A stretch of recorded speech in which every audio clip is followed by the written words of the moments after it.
IVF lab. So ల్యాబ్లోకి మీరు enter అవ్వగానే ఇదిగో ఇటు సైడ్ చూడండి. ల్యాబ్ ఇది టెంపరేచర్ అండ్ హ్యూమిడిటీ మానిటర్ చేసేది, ప్లస్ టైం కూడా వస్తుంది అనమాట దీనిలో. So room temperature, room humidity అనేది 24 hours మనం మానిటర్ చేస్తాము. తర్వాత ఇది కనెక్ట్ అయ్యేది ఈ పైన ఈ వెంట్స్ అన్నీ ఉన్నాయి కదా, దీన్ని ఎయిర్ హ్యాండ్లింగ్ యూనిట్ అంటారు అనమాట. సో ఈ రూమ్లోకి వచ్చిన ఎయిర్ బ్యాక్టీరియా వైరసెస్ ఏమీ లేకుండా క్లీన్గా ఉండడానికి ఎయిర్ హ్యాండ్లింగ్ యూనిట్ అనేది హెల్ప్ చేస్తుంది. So once we enter the IVF lab, first మనకు కనిపించేది స్టీరియో జూమ్ మైక్రోస్కోప్ అంటారనమాట. దీన్ని లామినార్ హుడ్ అంటారు. ఈ లామినార్ హుడ్ అనేది మనం ఒకసారి ఆన్ చేస్తే వినిపిస్తుంది కదా, ఇట్లా ఎయిర్ అనేది దీంట్లో నుంచి వచ్చి లోపలికి ఏమీ వెళ్ళకుండా చేస్తుంది అనమాట.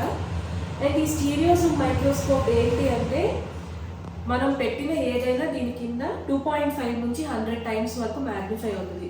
సో మీరు ఇప్పుడు ఈ డిష్ చూడండి, ఈ డిష్ మీద మీకు ఏం లెటర్స్ కనిపించట్లేదు కదా.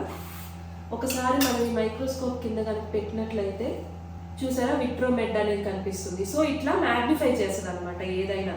ఇది ఒక డిష్. మామూలుగా మనం ఈ మైక్రోస్కోప్లో ఏం చేస్తామంటే, మనకి వచ్చిన ఫ్లూయిడ్లో ఎగ్స్ అనేవి ఏం ఉన్నాయా లేదా మనం పికప్ చేసిన తర్వాత ఎంబ్రియోస్ని ఫ్రీజ్ చేయడం, ఎంబ్రియోస్ని థా చేయడం, ఎంబ్రియో ట్రాన్స్ఫర్ కెథెటర్ అనేది లోడ్ చేయడం అనేది దీనిలో జరుగుతాయి అనమాట. ప్లస్ దీంట్లో ఈ మ్యాట్ మొత్తం 37 degrees మెయింటైన్ అవుతుంది.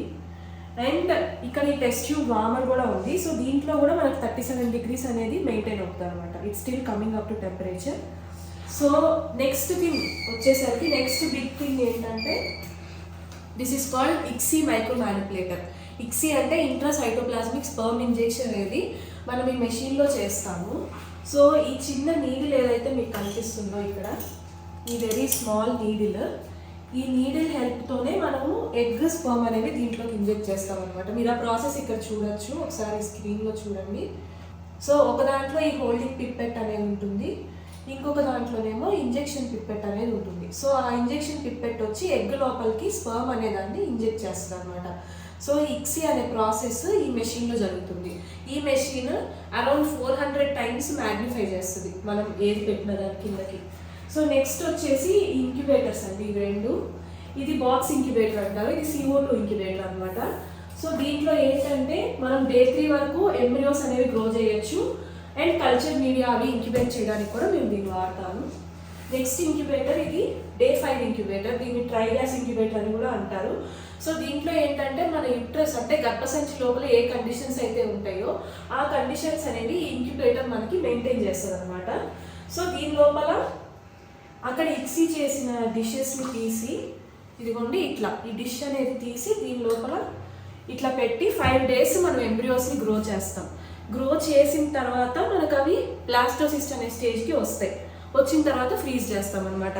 సో మీరు IVF అనేది చాలా కాస్ట్లీ కదా, ఎందుకు ఇంత కాస్ట్ అవుతుంది, మేము ఎఫర్ట్ చేసుకోలేకపోతున్నాము, ప్రైస్ ఎందుకు తగ్గించలేరు, అందరికీ అందుబాటులోకి తీసుకురావచ్చు కదా వైద్యం అంటే, దానికి ఆన్సర్ ఈ ల్యాబ్లోనే ఉందండి.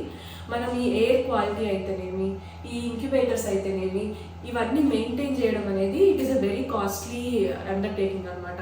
ఇప్పుడు ఆ AHU సిస్టంలో ఫిల్టర్స్ అనేవి మనం ఎవ్రీ 6 months to 1 yearకి చేంజ్ చేయాలి. లేకపోతే ఎయిర్ క్వాలిటీ అనేది దెబ్బతిని మనకి ఎంబ్రియోస్ అనేవి దెబ్బతింటే ప్రెగ్నెన్సీ వచ్చే ఛాన్స్ కూడా తగ్గిపోతూ వస్తుంది.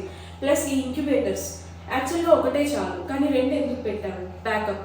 ఒకటి పాడైపోయింది అనుకోండి, మనకి ఏ టైంలోనే ఇంకొక ఇంక్యుబేటర్ ఉంటుంది. తర్వాత ఈ ఇంక్యుబేటర్ కింద UPS, ఆల్రెడీ ఈ రూమ్ మొత్తం బయట ఒక పెద్ద UPSకి కనెక్ట్ అయి ఉంటుంది అనమాట. అంటే మీకు ఏ టైంలో పవర్ పోయినా కానీ ఈ ఇంక్యుబేటర్స్కి వచ్చే ఎలక్ట్రిసిటీ అనేది అసలు డిస్టర్బ్ అవ్వకుండా, ఎంబ్రియో ఫార్మేషన్ డిస్టర్బ్ అవ్వకుండా ఉండడానికి. అది కాకుండా అడిషనల్గా దీనికి ఇంకొక ఎక్స్ట్రా UPS అనేది కూడా మేము పెట్టుకొని ఉన్నాము. సో ఈ ఎయిర్ కండిషన్స్, ఈ air quality conditions, incubators plus ఈ ల్యాబ్లో అనేది మనం అసలు యాంటీసెప్టిక్స్ అంటే ఆల్కహాల్ కానీ మరి హార్ష్గా ఉండే సోప్స్ కానీ ఏమి మనం యూజ్ చేయకూడదు. యూజ్ చేయనప్పటికీ కూడా మనం ఏ సర్ఫేస్లో నుంచి ఏం తీసుకున్నా మనకు అసలు గ్రోత్ అనేది ఉండకూడదు అనమాట. బ్యాక్టీరియా కానీ ఫంగస్ కానీ ఏదైనా గ్రో అయిందంటే డెఫినెట్గా అది మీ ఎంబ్రియోస్ని, మీ ఎగ్స్ని ఎఫెక్ట్ చేస్తుంది. సో మనం ఈ IVF ప్రాసెస్ సక్సెస్ అనేది మెయింటైన్ చేయాలంటే ఈ ల్యాబ్ మెయింటెనెన్స్ అనేది చాలా చాలా important. I hope you enjoyed this video. Thank you.